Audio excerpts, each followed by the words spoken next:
அனைவருக்கும் இனிய வணக்கம். அன்பின் ஆன்மீகம் யூடியூப் சேனலுக்கு உங்களை அன்புடன் வரவேற்கிறோம். இன்றைய பதிவில் நம்ம என்ன பார்க்க போறோம் அப்படின்னா 2026ஆம் வருடத்தில் ஆடி மாதத்தில் வரக்கூடிய செவ்வாய்க்கிழமைகள் பற்றின தகவலை நம்ம தொடர்ந்து பார்க்கலாம். நம்ம சேனலை நீங்கள் முதல் முறையாக பார்க்குறீங்கன்னா ஞாபகமாக சப்ஸ்கிரைப் பண்ணிக்கலாம். ஆடி மாதத்தில் பொதுவாக எல்லா நாட்களுமே சிறப்பான நாட்கள்னு சொல்லலாம். அம்மன் மாதம், சக்தி மாதம்னே சிறப்புகள் உண்டு. ஆடி 18, ஆடி வெள்ளி, ஆடி செவ்வாய், ஆடி ஞாயிறுன்னு சொல்லிட்டே போகலாம். ஆடி மாதத்தில் வரக்கூடிய செவ்வாய்க்கிழமைகள் மங்களகரமானவைன்னு சொல்கிறாங்க. அம்மனுக்கு உகந்தவை. அந்த நாளில் பெண்கள் அம்பாளை வழிபடுவதன் மூலமாக மாங்கல்ய பலம் பெறலாம், மாங்கல்ய பலம் கூடும்னு சொல்லியிருக்காங்க.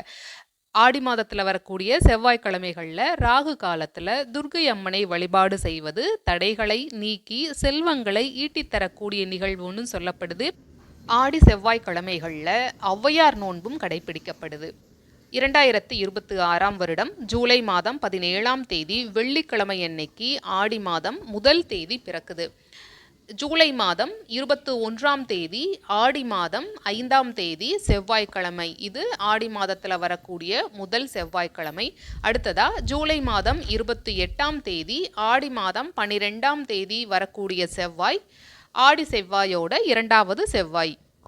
அடுத்ததா ஆகஸ்ட் மாதம் 4ஆம் தேதி ஆடி மாதம் 19ஆம் தேதி செவ்வாய்க்கிழமை வரக்கூடியது ஆடி மாதத்தின் மூன்றாவது செவ்வாய். ஆகஸ்ட் மாதம் 11ஆம் தேதி ஆடி மாதம் 26ஆம் தேதி வரக்கூடியது ஆடி மாதத்தோட நான்காவது செவ்வாய்க்கிழமை.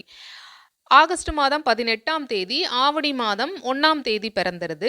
ஆவணி முதல் தேதி பிறக்குது. அதனால் 2026ஆம் வருடத்தில் ஆடி மாதத்தில் வரக்கூடியது 4 செவ்வாய்க்கிழமைகள். இந்த செவ்வாய்க்கிழமைகளில் விரதமிருந்து அம்மனை மனதார வழிபட்டு அவருடைய அருளை பெறுவோம்.